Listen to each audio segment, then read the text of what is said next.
make to raise soul.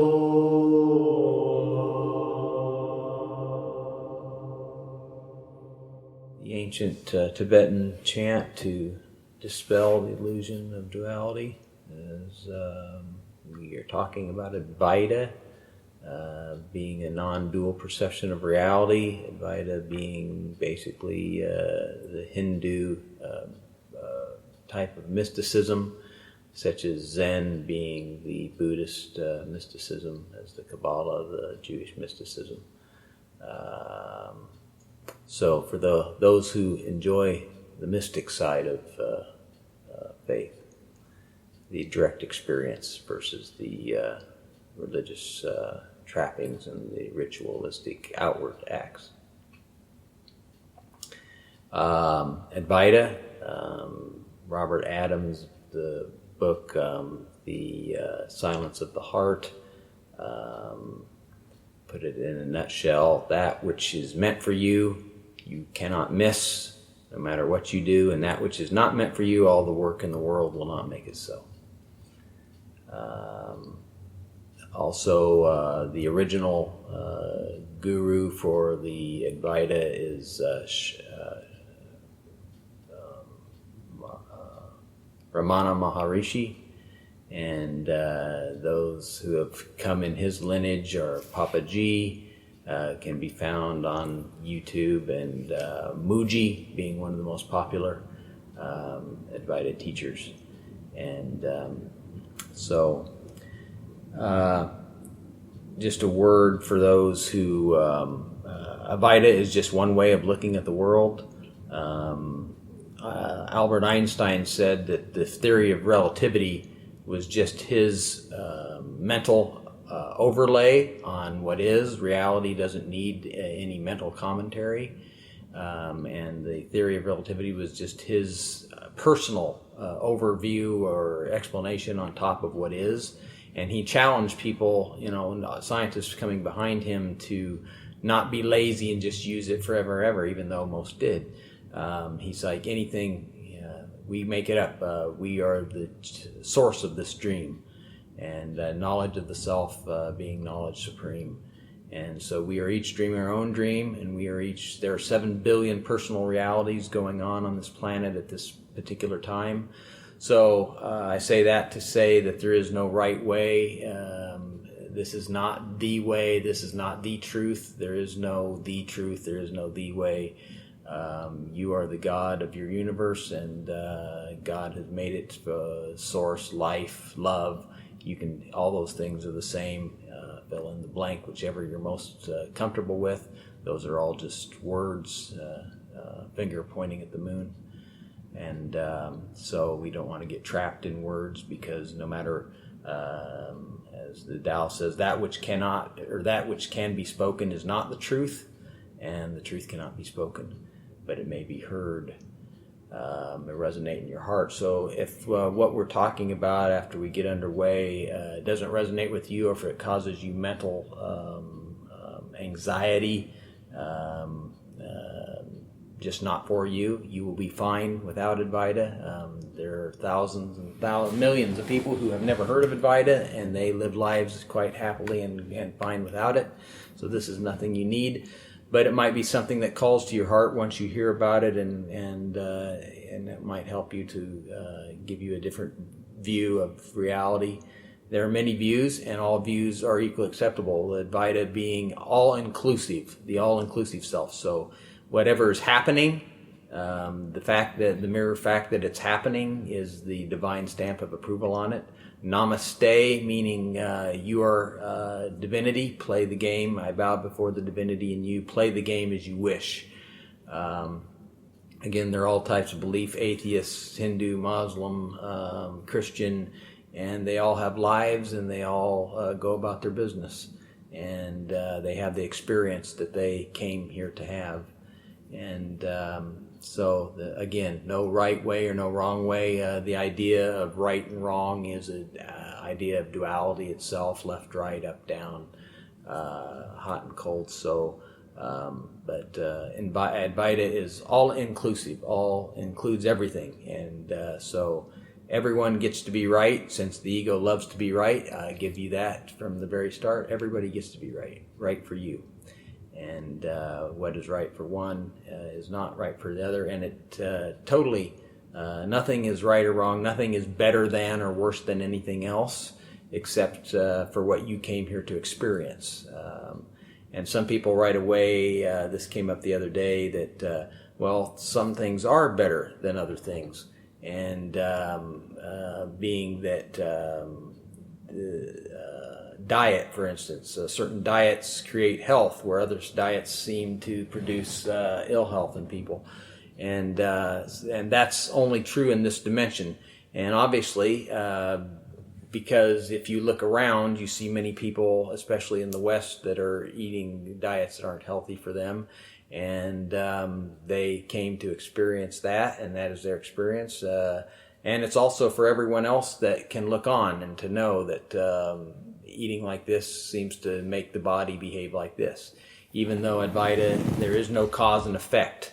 Nothing causes this to happen. Everything is just like dream sequences. In fact, Advaita is that there's no one here, that you're only dreaming. You're actually nobody. You never left the kingdom. You're still in heaven, and you're having this dream. You're having this experience of non-love that is even possible.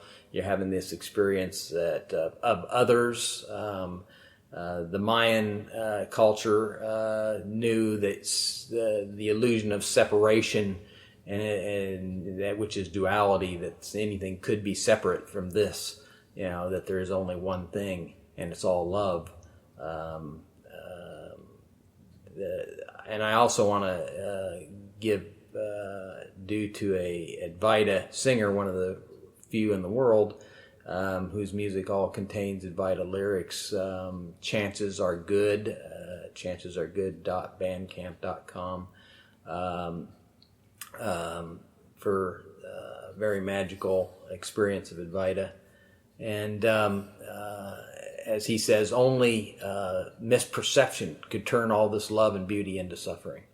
And but there is no such thing as unnecessary suffering, because if it's happening, again, it is the divine stamp of approval. If it is happening, it is what that person came for. It's something that person needs. God gives us everything we need plus a whole lot more. And the whole lot more is all the things that we don't know. We wouldn't have chosen with our own mind, but they come into our lives anyway. Circuits to Majra. This refers to nobody planned it, but it happened anyway. And much of our lives happens this way. We don't grow our hair, we don't beat our heart, and we don't live our life. Life lives us.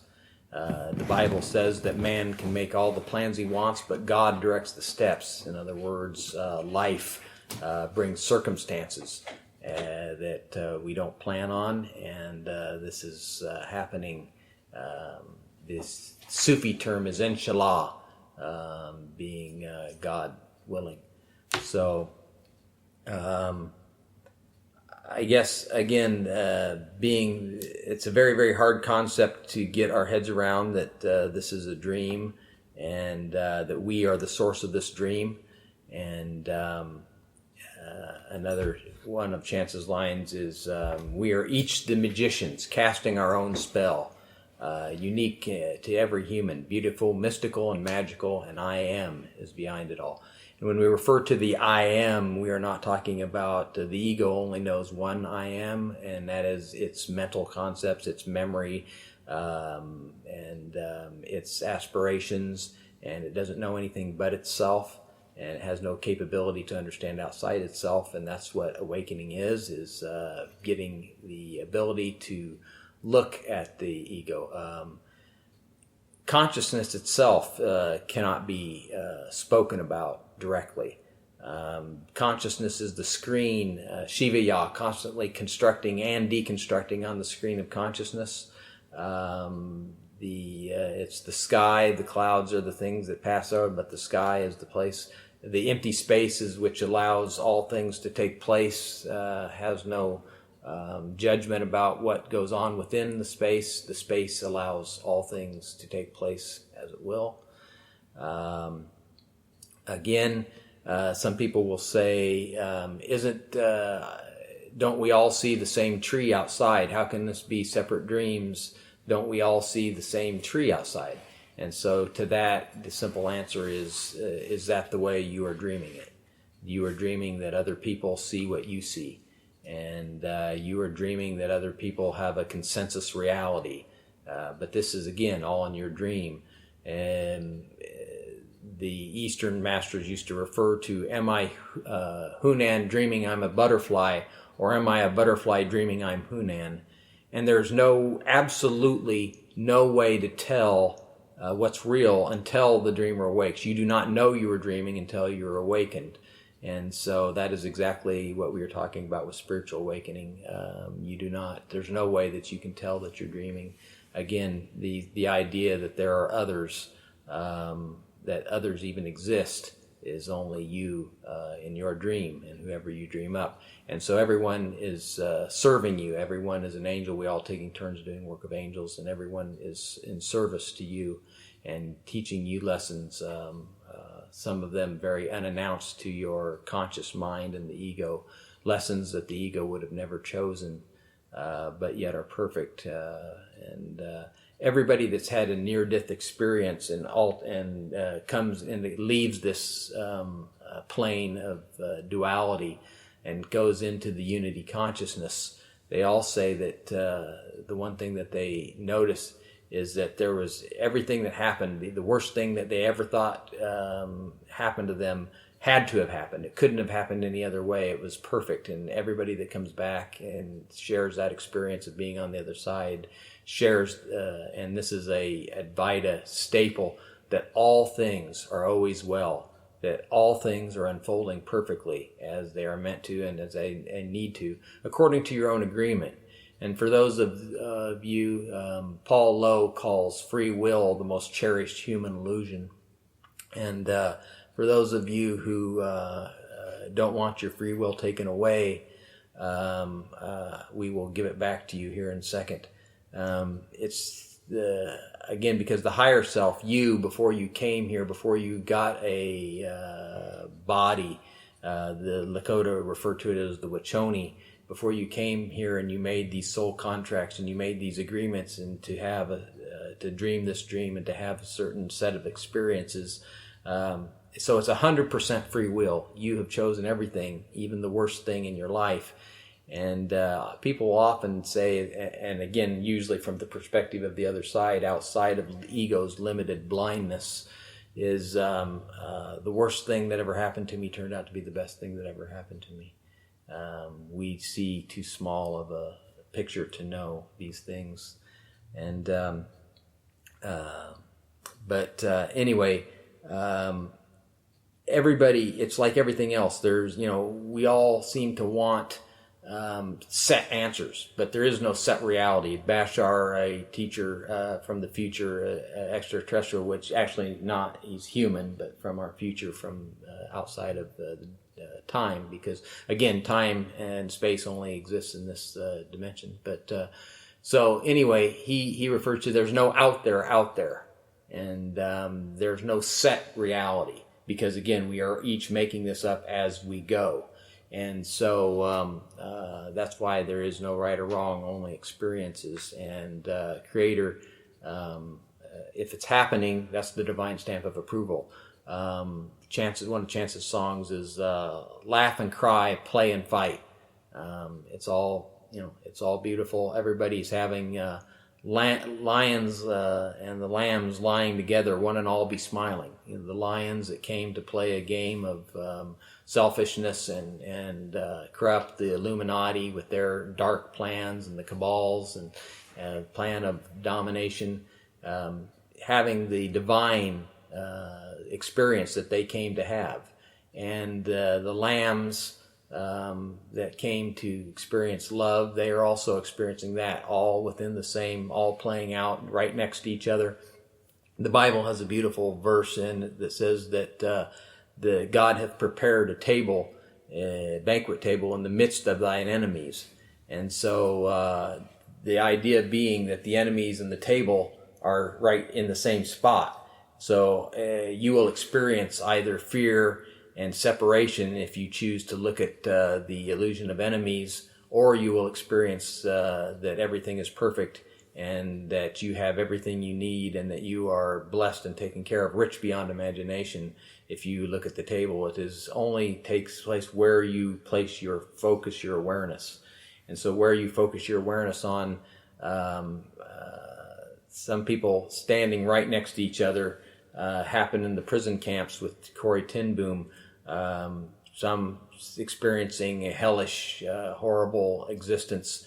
And Corrie ten Boom wrote her beautiful devotionals to God, both in the same spot. Again, it's all perception. It's, again, what you make it, where you place your awareness and where you place your focus. The creation, again, being you are the creator and you are the one dreaming this dream.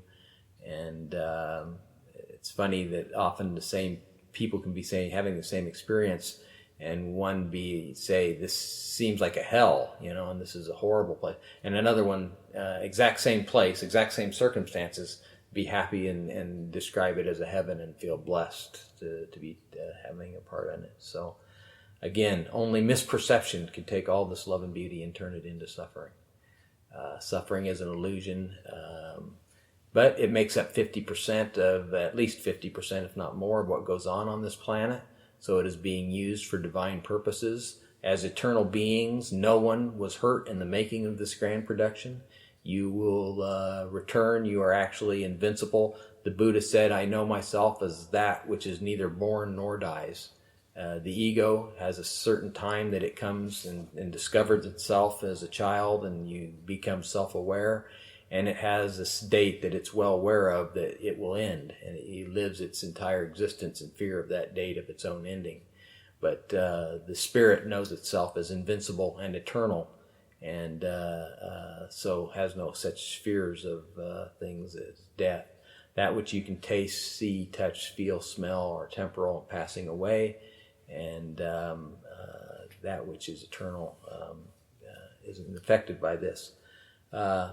But in saying that, we don't want to make light of this dimension of duality. Some people would say, why, if God made the illusion of separation, why fight it? And there's no need to fight anything.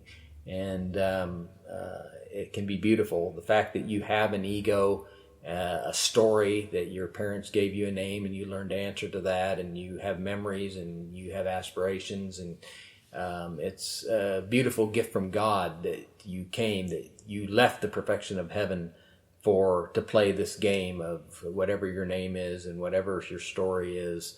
Honor it as a gift. Know it will pass away, but the experiences that you had are eternal. And you'll carry those through many, many times around the wheel of samskara, or within the game of the illusion of life. And so only the ego, actually, it's usually the spiritual ego, would want to get rid of the ego.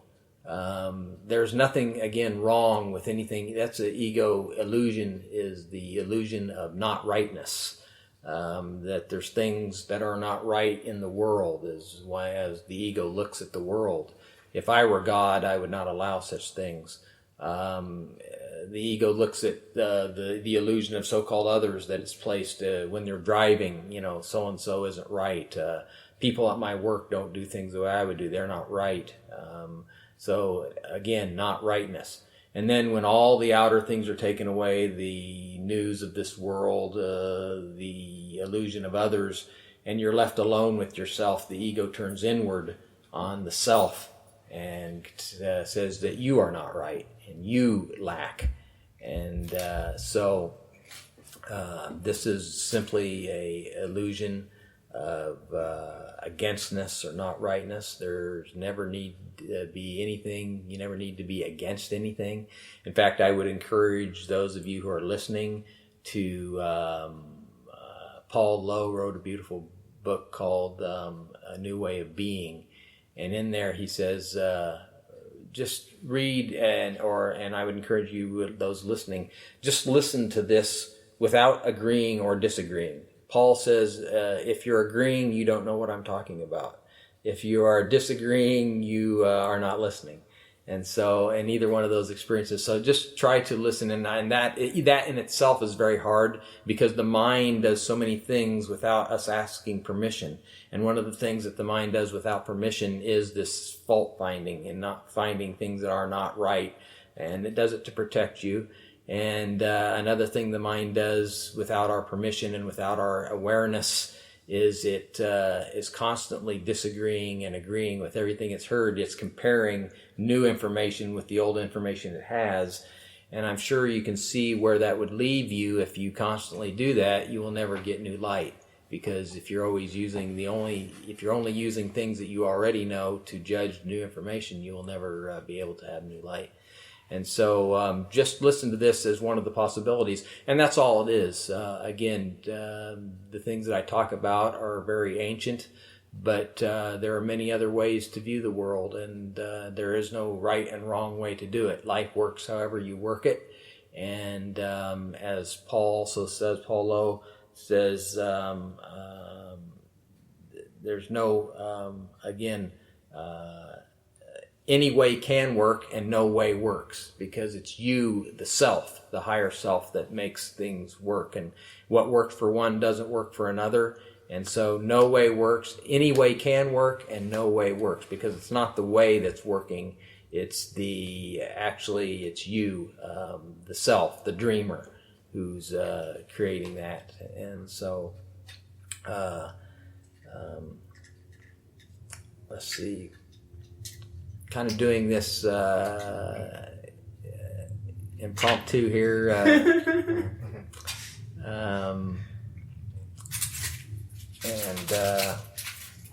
It's helpful to have questions, because as one of the Advaita teachers, Robert Adams, who wrote Silence of the Heart, says that this seems ludicrous to the mind and to people who have not to understand Advaita.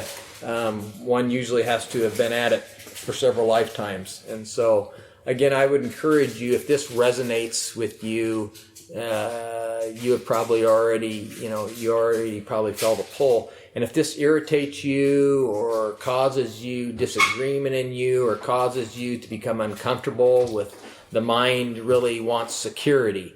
And so, as Eastern masters would say, that nothing is as it seems.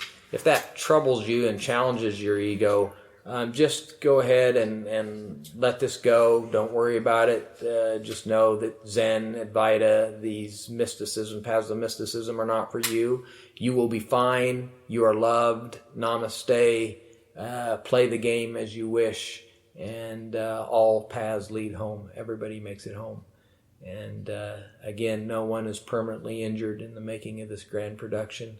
And if you live to be 100 years old, and if you've experienced an amazing long life of what the mind would label good things and bad things and everything in between, at one moment in time, after 100 years on this planet, you will awaken and the body will have passed away. And you will say, what a crazy dream I had last night. 1 year as is 1,000 years, 1 day as is 1,000 years, and 1,000 years as is 1 day with the Lord, it says. So, again, time being an illusion. And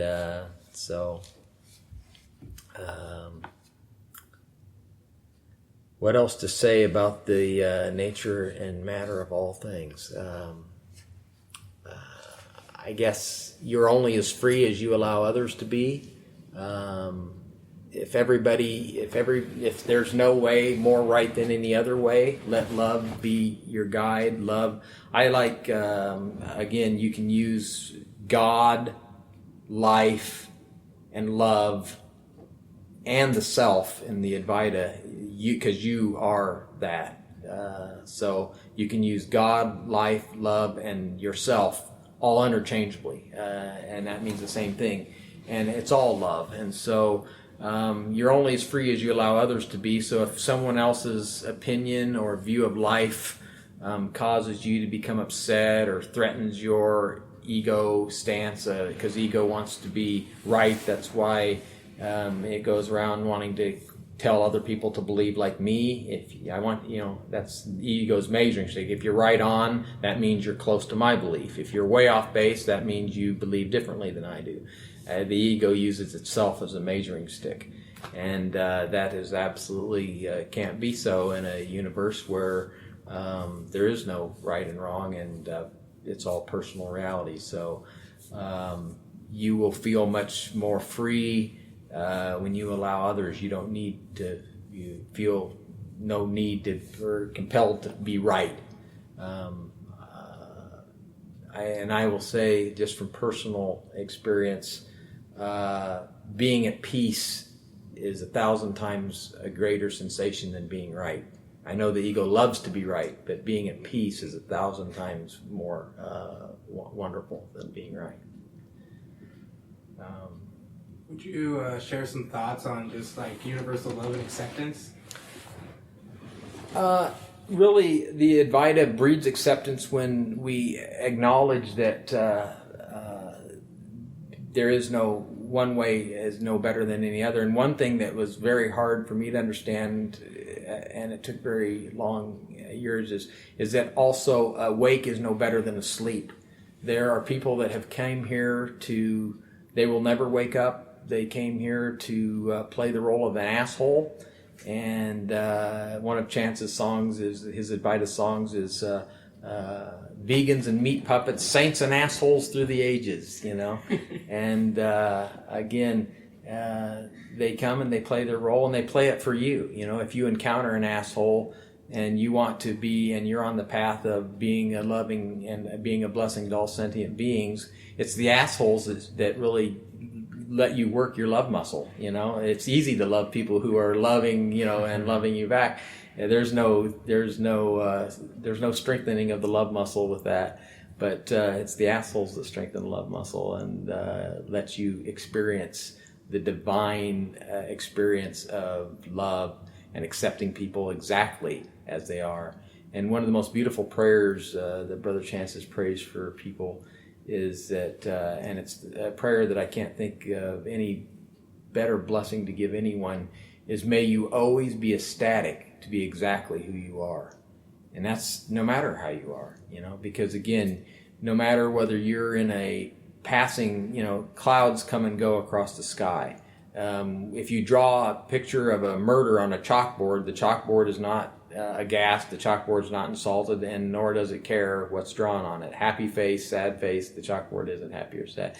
Again, consciousness allows all experiences, and all experiences are equal. And you are born Buddha nature, and when you give up the body, you will always be Buddha nature. Regardless of all your passing emotions that you pass through. Paul Lowe once said that as you came here to play a human game, and that's the full range of emotions. The New Age group seems to be a little afraid of negative emotions, and there's no reason to be afraid of them because they are part of what is. And it's only, again, the fear of them and labeling them that make them bad. Sri Bhagavan says that as an ego, you will always have 88 problems. No matter, what happens in your life. If you mow down one life situation, another will pop up, like cutting the heads off dandelions. You'll always have 88 problems because your ego will create another one to replace it. I am only here to make sure you don't have an 89th problem, which is making a problem out of the fact that you have problems. Life situations is part of the human experience. It's part of the game that you came to play. And I love the way Paul ends so many of his emails is, above all means, taking nothing that too serious, especially yourself. You'll never get out of this alive. This is a game. It's a game to be played. It's a game to be enjoyed. It's not life. My master Watts, my Zen master, said that life is for the living, not the analyzing. Don't analyze the fun out of it. The only reason to play any game is for the pure sheer fun of it. And so there's nothing to judge.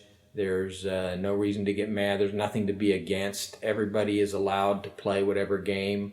If they want to tell lies, or another thing I see is people worried about discernment. Don't be so worried about discernment. You are the final say. You know, the Buddha said that all messages are created in the mind of the hearer, and one man's truth is another man's lie. One man's reality is another man's fantasy. So you're the final say.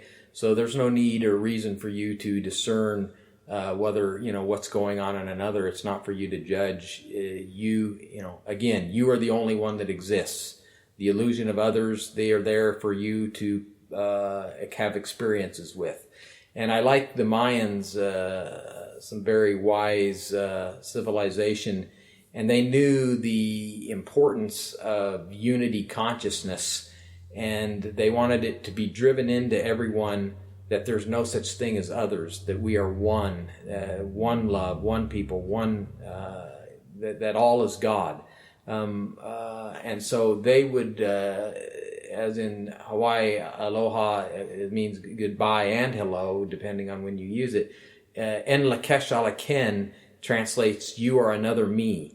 And that's how they would greet one another and say goodbye. So constantly, all day long, throughout the day, they would be reminded that there is no such thing as others. There's no such thing as separation. And all is love. Krishna, when Arjuna asked Lord Krishna that I want to see as God sees, and Krishna answered him, when you see as God sees, you will see nothing but God. Neil Walsh says that God sends nothing but angels, just some of them are very well disguised, and some of your angels are playing the role of enemy, some of your angels but as Romans 8:28 says in the Bible, all things are working together for the good of those who live in love.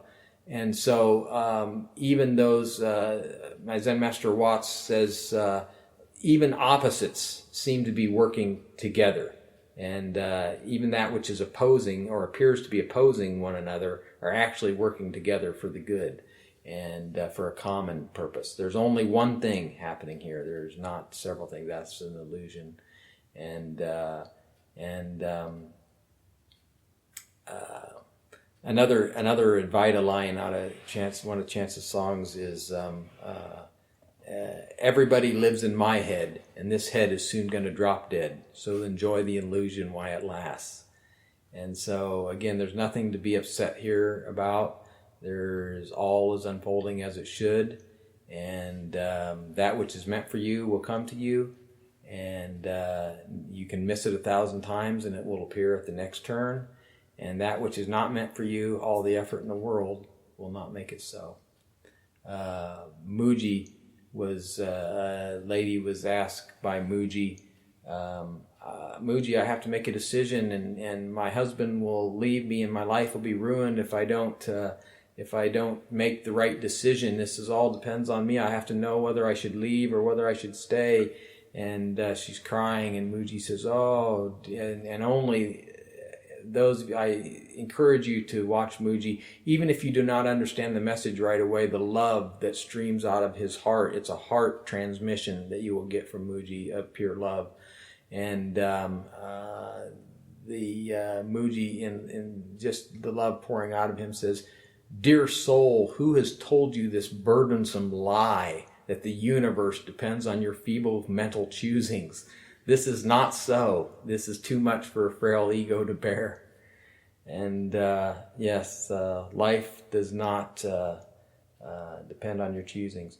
And you can play choosings equally, and equally true is it appears that people are making choices that affect other people, choices that you can stay and that you can go. But again, we can't know, because again, the Eastern Master said nothing is as it appears. I personally believe that it's only an illusion that we can choose, and that the choices that we have made were already known.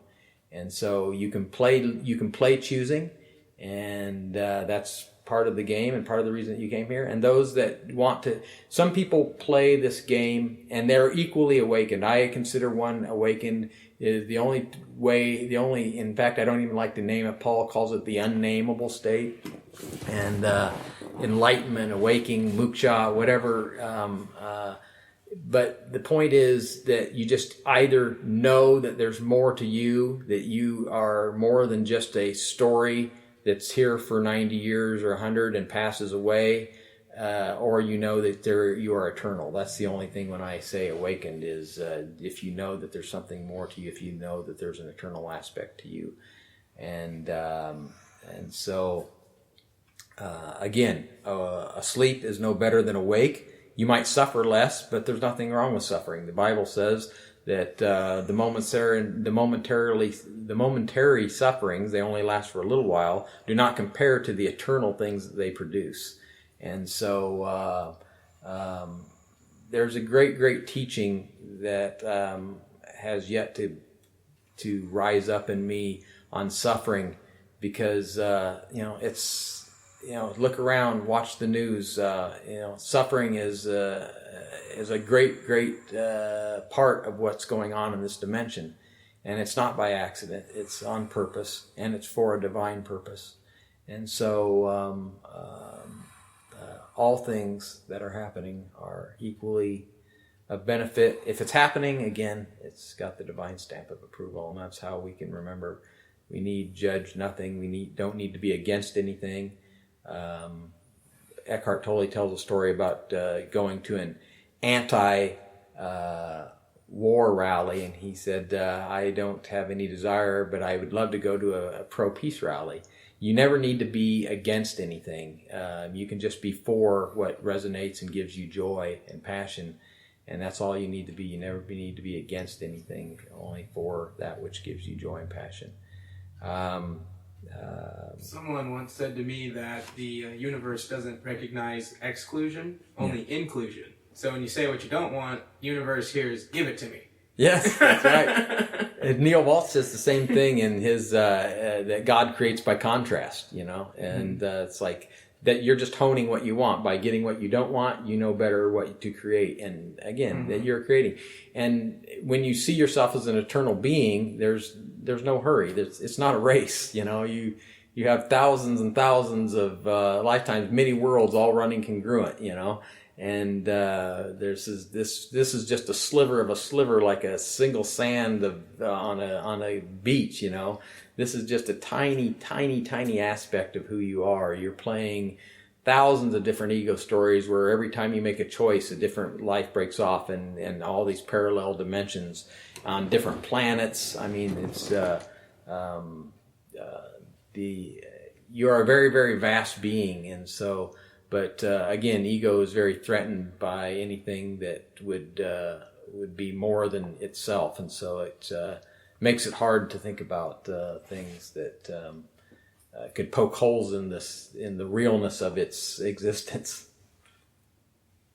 Would you mind sharing some how Advaita has helped you on your own spiritual path, and maybe some of the gifts you have found that this spiritual philosophy has given to you? Again, a peace that no longer a need to correct anyone or save anyone. Osho is also another non-dual teacher, and he has this beautiful video that said, "Who says the world needs saving?" And all things are unfolding exactly as they are meant to. All lessons are being learned. Again, the dark cabal are plotting and planning and having their experience of life, and God judges nothing. And even that which is meant, there's a beautiful verse out of Genesis says that even that which is meant for evil, God takes and uses it for good. Because there is nothing, ultimately there is nothing but love. As Neil says, God sends you only angels, and some of them are disguised as the dark cabal.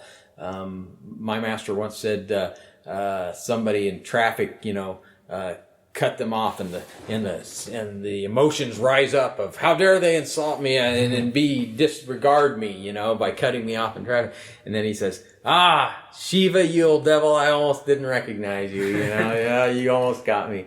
And again, another line out of chances is, I am everyone, no matter how vicious they come. Jesus and Judas, we have all played all the roles, and there's no judgment in any of them. And so it's a great, great burden off of you. Again, as Muji told the lady, the universe doesn't depend on your feeble choosings, that this, that is a lot for a fragile ego to bear, to think that, and it's very, very, the word egotistical, it comes from ego, and it's very egotistical to think that the entire, that you can make a choice and God will be like, oh no, he just ruined the whole entire plan of the universe. I mean, you are not that powerful. And you are all powerful, and again, Advaita is a very difficult thing, because whenever we are speaking, we're speaking in a dual dimension. And so sometimes when I say you, I'm speaking of the ego, the story of you, which is a mind-created illusion. And sometimes I mean the higher you, which is Lord of creation and the dreamer of this dream and the mover of all things. And so it's sometimes, but you should be able to tell usually, and this was something hard when I first got into Advaita, was when they're using you, the way you can tell is the context it's used, whether it's the little you or whether it's the supreme self, And so, it's a peaceful way to live, and so great peace, and that's really what exuded, which separated the masters from the seekers. Is I think in Sufism, Cabran said that the master gloriously laughs and cries, "Checkmate to God! I surrender! Checkmate! You've got me! I have no moves left." And the seeker still thinks he has 1,000 viable moves left. He thinks that he's running the show, and so it's a lot of pressure. And again, another thing that, is constantly frustrates ego is the illusion of control and trying to be in control, trying to control others' actions, trying to get them to behave in a way that conforms to your own neurosis or conforms to the way you see things, or trying to control circumstances, outside circumstances. And both those things, that's a very, very frustrating, and that's why egos are usually very frustrated and have a lot of anxiety, is because circumstances are outside your control, as are the actions of other people. So you will constantly be, if you try to play the game of control, you will constantly be frustrated because people are not under your control. The only thing that is under your control is your reactions to the circumstances, your reactions to other people. And you can be free of those by, already surrendering. Paul calls it the one big yes. And yes to whatever comes. Yes to life. Whatever life brings me, I've said yes ahead of time. And that way you don't have to stop at each thing and say, well, do I accept this or not? There's acceptance is, there is really no, acceptance isn't even a valid point. Because life is what is, and it's going to come to you whether you accept it or not. You will have more peace if you accept it. So really, the only choice that you really have isn't acceptance or non-acceptance. The only choice that you really have in life is peace or resistance. Yeah. And or as some people say, love or fear. Yes, exactly. Yeah. Earlier you mentioned some things that made me think about, sometimes it's very difficult for people to grasp the concept of there is no evil.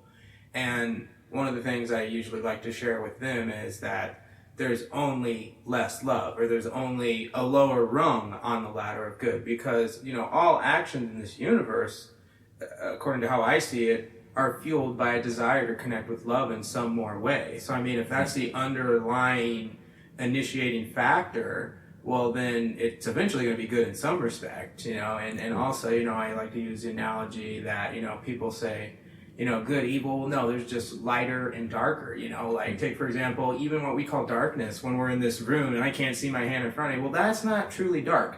There still is a very, very small amount of light particles bouncing off, allowing you to experience this blackness that your eyes perceive as dark. Yes. If it was truly blackness, it'd be swallowed by a black hole. You wouldn't experience it. Sorry. Yes. So, it's like, I kind of think evil is the same way. If it was truly evil, it wouldn't be there, like if it was 100% not of God, it couldn't exist because all there is God in the first place. Exactly. There is nothing that can exist that is not God. There is nowhere you can go that God is not. People would tell me, usually in the early parts of a Zen, when they first begin to get, to truly understand Zen, which takes time because it's outside, that's not the way the mind works. They would say that they felt like they feared that they would disappear. Because what that is they were finally getting the idea that ego is an illusion. And so that's what they were afraid would disappear.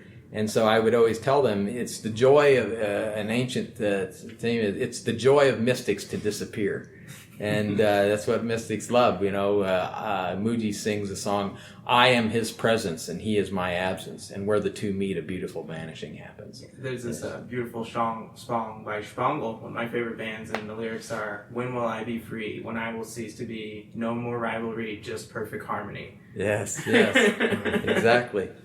And that being said, again, we don't want to make the ego. This isn't a forcing the ego out. And the only thing that wants to forcibly get rid of ego or see the ego as an enemy is spiritual ego.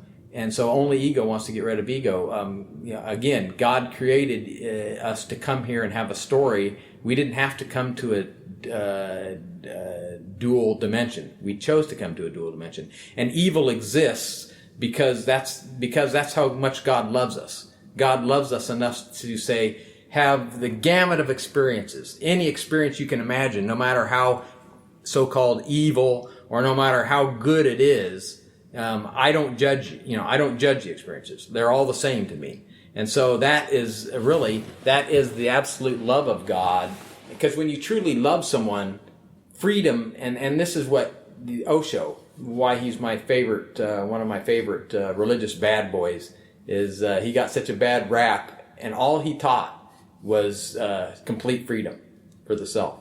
To experience whatever you want to experience. Do not be dishonest to yourself. Don't try to conform to some religion's view of good or bad. Listen to your heart. You don't need a religion. You don't need your mind. Listen to your heart and experience whatever you will. And because God makes no judgments. That's how much God loves us, is to let us experience, we can come and play a whole entire lifetime of a game of evil.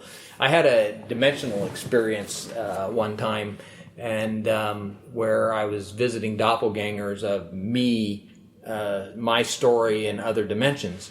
And in this one dimension, in several other dimensions, I just had witnessed the stories, and they weren't aware that I was watching them. But in this particular dimension, this was an enlightened individual who also, some people call what I'm talking about quantum jumping. And but this was another enlightened individual, but he was a mafia boss. And I knew, because again, he was another aspect of me, and I knew that he had ordered deaths and that he lived a life made from, profits gotten by hurting other people, And so when I was watching him, and I was just like, wow, I'm a pretty nefarious guy in this story, I play a pretty bad dude. And he said, what are you hanging around for? I was like, oh, you can see me, And he's like, yeah, you're quantum, I'm busy, say what you got to say and leave me alone.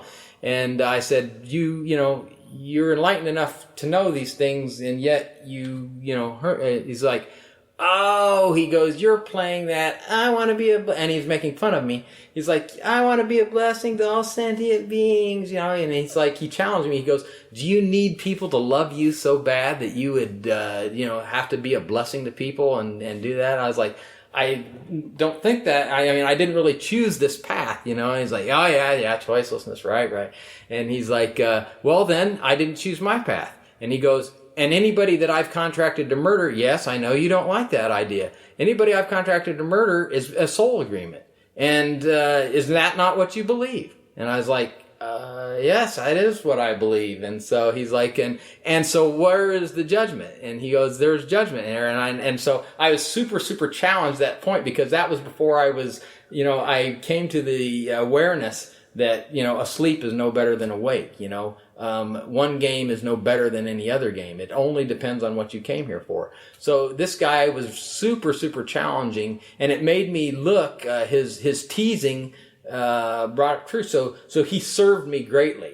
He was an antithesis of me. He was the opposite, playing the opposite game, but he served me beautifully to help me look at issues of being a people pleaser and questioning the path that I'm on and why I'm on it. And so anyway, and, again, that yes, and so when he was done, he was like, shove off and leave me alone. I got, things to do, and you go be a blessing to all sentient beings. But it was very neat. But yeah, sleep is no better than awake. It appears, like I say, lots of things appear as it is. I mean, it creates less suffering. But again, only the suffering that, serves people. You only have, the suffering that happens in this dimension is just the right amount to create whatever it is, whatever experience it came to, because again, a lot of times people don't change until the pain of not changing is greater than the fear of change. And so pain serves its purpose. In other words, Advaita is all inclusive. It doesn't leave anything out. And so if it's happening on this planet, if it's pain, if it's what we label evil, it's all included, and it's all called love, And what love does, one of Chance's lyrics is a beautiful lyric that says, this power eats the things of this world, eats the evils of this world, and likes it, because love transmutes everything into itself. When you see as God sees, you will see nothing but love. Nothing but God, everywhere. Amen. And I love you. And you as well. And you guys watching, whoever will be watching. Blessings to you. Namaste to whatever you're doing. You are loved. You are loved.